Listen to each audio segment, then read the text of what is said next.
وهاج هذا إن شاء الله قيبته وحن كأركينا شقدي أينو بلابينا شقada sideeda buugga marka la qorayo laba qaybood baa u kala baxdaa waa maxay waa before iyo after labadaas qaybood baa u kala baxdaa waxa iyo after labadaa qaybood marka maxay yihiin macnuhu waa maxay labadan qaybood before iyo after ku maxay kaliya before waa marka hore afterna waa marka dambe marka hore intaadan buugga qoridiisa gelin wax la marayaa jira steps muhiim ah oo aad muhiim ugu ah shaqada jira hadaadan steps ka marin dan waxa weeye si orod ku qasaaraysa qasaaridda kalena ma ahe de wax alaala waxa wada wax ku noqonayaan fashil kumana guuleysanaysid hadaadan marin steps kan kadibna after ana waa steps marka muhiimadu waa maxay steps ka ugu dhibka badan halka kan ayaa runtii lagu soo qabtaa oo qofku sidoo halka kan ugu diyaar garoobo ayaa dhacda inuu halka kalena ugu guuleysto laakiin haddii aadan before ka si fiican ugu guuleysan waxa imaanaysa inaad maartay afterta aad boqolkiiba 100 ama boqolkiiba 99 inaad qasaartid ayaa imaanaysa ama aadan shaqadii aadan totally ku guuleysan marka labada qaybood saasay isugu dhigmaan labada qaybood baana marka u kala qaybinaynaa buuggeena maxariyada ama xirfadeenan aan ku baranayna sida buug lagu qoro 30 maalmood marka xirfadatan insha Allah bay qorida labada qaybood baan kala baranaynaa before iyo after marka before ki ayaan maartay insha Allah hada bilaabaynaa siyaasadna marka insha Allah la soconaysa before ka inoo soconaysa kadibna insha Allah waa after labada marka case ba hadhow isku soo aruurinaysa sidaas aad buugaadiba ku qortay hadii la yiraahdo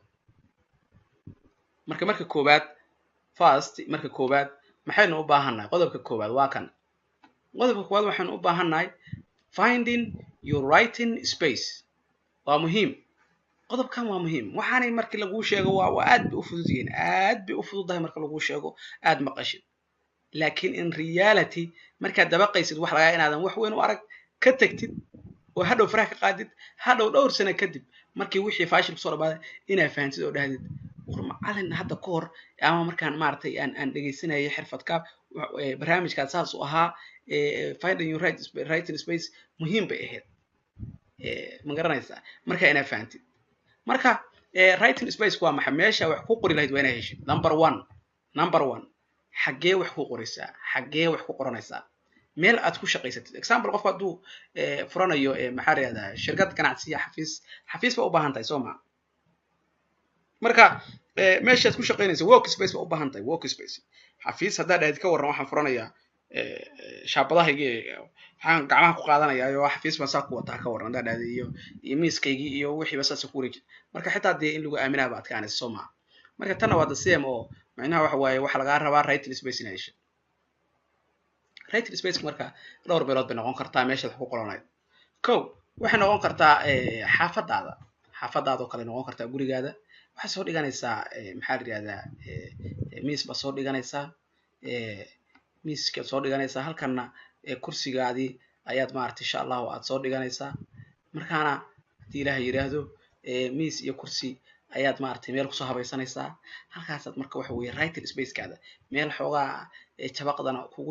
kugu yar tahay oo maartay aad maartay insha Allah chance fiican u helaysid waxaad qoraysid concentration diira saaris aad u heli kartid ayaa la rabaa inaad ku diyaarsatid okay hadii xaafadu aysan mashquul tahay maybe inaad maartay wax ka dhigan kartaa meel kale oo xafiiskaada meel kamid oo kale ama maartay ayaad ka dhigan kartaa dadka qaybtoodna xitaa waxay ka dhigtaan cafeteria-da iyo tagaan oo xoogaa shaah iska dalbadaan cafeteria-yinka degan cafeteria-yinka ama meelaha maqaayadaha laga cabo meelana waa iska meelo buuq oo de waxba lagu qoran karo kuwaas waa waliba qofka tagaba meelana waa meelo xoogaa dadka ay fariistaan ladan ay fariistaan oo maxaa la yiraahdaa maqaayadaas waa degan tahay oo buuqeedu waa yar yahay koobkaada shaahada iska dalbatid shoob baraheeda iyo dhaqdhaqaaqo aad buu kooban yahay shaahada iska dalbanaysaa hadaa shaah cabtid hadaa buun cabtid buunkaada hadii kalena wixii kale aad cabtid markaas aad waxa weeye aad maartay writing space kaadi aad miiskaadi iyo ku shaqaysanaysaa hadii Ilaahay yiraahdo iyo kursigaada halkaas aad ku shaqaysanaysaa waxa kale oo aad muhiim u ah hadiiba lacala aad rabtid inaad maartay aad maal gashatid maxaa la yiraahdaa inaad ma aragtay ama shaqadan si aad chance u haysido is leedahay si fiican u qabo kale inaad ma aragtay gurigaada oo kale lacala baad xitaa xafiiska samaysan kartaa halkan ka heshay soo kale waxa u samaysanaysaa meel yar oo khaanada ayaad u samaysanaysaa oo maaragtay buugta iyo waxaad gashatid xaggaanaad imaanaysaa xaggaana maaragtay waxa weeye ilaahooda maaragtay insha allah waxaad samaynaysaa systemkaada saa u rakibinaysaa marka xigmaddu waxa weeye inaad conceptiga fahantid inaad u baahan tahay meel wax ku qoratid oo joogto ah meel wax ku qoratid hadda meel haddaa uroradid xoogaa maaragtay dhib bay kugu noqonaysaa qoraalkii iyo systemkii iyo moodka iyo qofka maskaxda mood buu wax ku qoraa dareenka haddii la waayo qoraalkii maskaxda kasoo burqanayay wixii waa istaagaya marka meel dareenkaas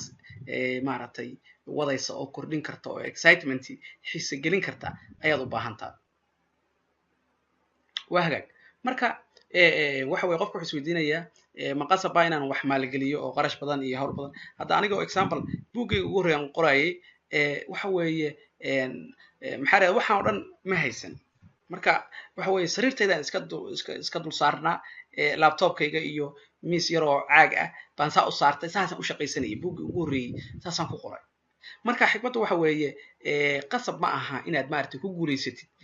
inaad maaragtay meel fiican ama season fiican heshid laakiin xigmaddu waxa weeye inay adiga kaa go-an tahay boosna aad diyaarsatid nidaam